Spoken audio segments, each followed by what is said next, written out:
There's a name for why you feel so empty, and it's not depression. The world is shifting, and the version of you that once made sense no longer fits. It's like still wearing summer clothes in the snow. Nothing has fallen apart. You're frozen in a place that no longer keeps you warm. What you're feeling isn't failure. It's grief. Not for what you lost, but for what no longer fits. And if that feels true, remember, what you call emptiness is actually friction. On paper, you're fine. You function. You show up. But everything feels tight. Like forcing yourself into clothes that stopped fitting years ago. You keep stretching, adjusting, pulling at the seams. Not because you're weak, but because you are suffocating in a life that you have already outgrown. It didn't just change, it accelerated. Faster laps, shorter breaks, no rest between runs. You're trying to find your footing on a track that's moving against you. So you push harder, you sprint faster, not because you're slow, but because you're running a race where the finish line never stays still. They call it laziness, burnout, a lack of discipline. So you try to fix yourself, push harder, rest less. But nothing changes, because you cannot cure a disease you do not have. You aren't broken. You're having a sane reaction to a system that keeps demanding more while giving you less. That's why every fix always felt wrong. The intention is not to create endless inertia. It's trying to slow you down. You don't feel empty because you have nothing to give. You feel empty because you're pouring your ocean into a cup that's too small. The pain isn't a punishment. It's a signal.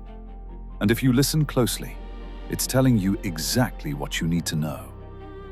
You don't miss the signal because it's quiet.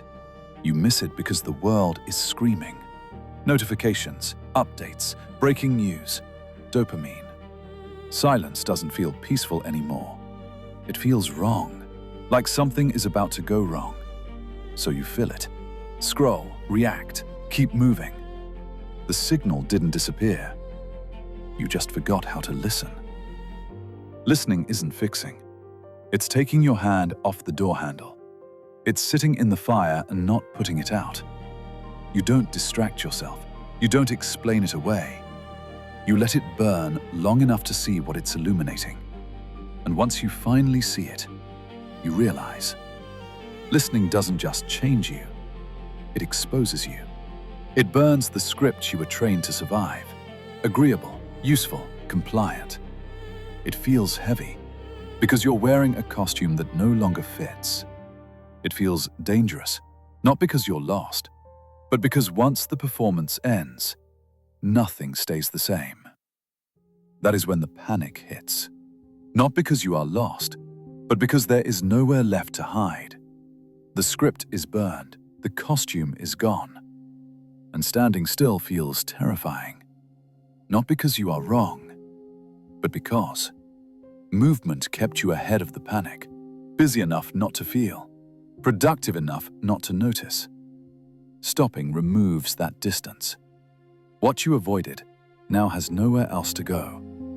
The weight you postponed settles back into the body, not as danger, as information.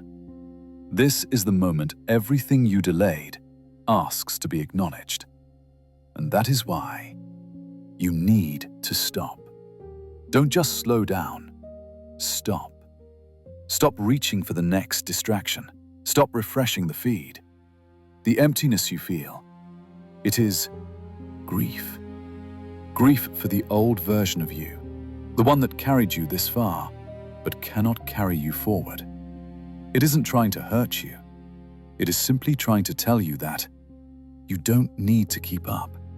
Every instinct in you wants to run, because stopping feels unsafe, when movement is how you survived. But this pause isn't punishment, and it isn't failure.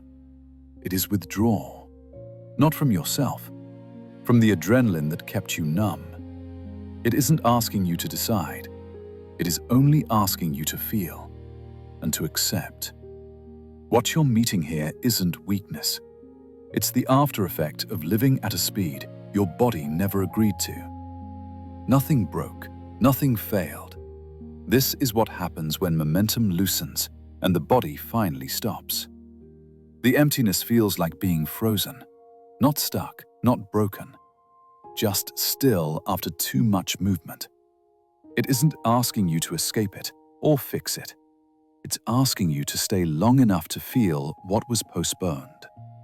And that's why you feel empty. And it's not depression.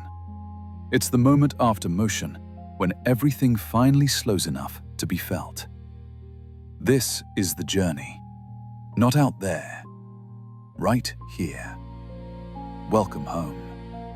Welcome to the Reflective Explorer. If this felt like coming home, subscribe and stay close.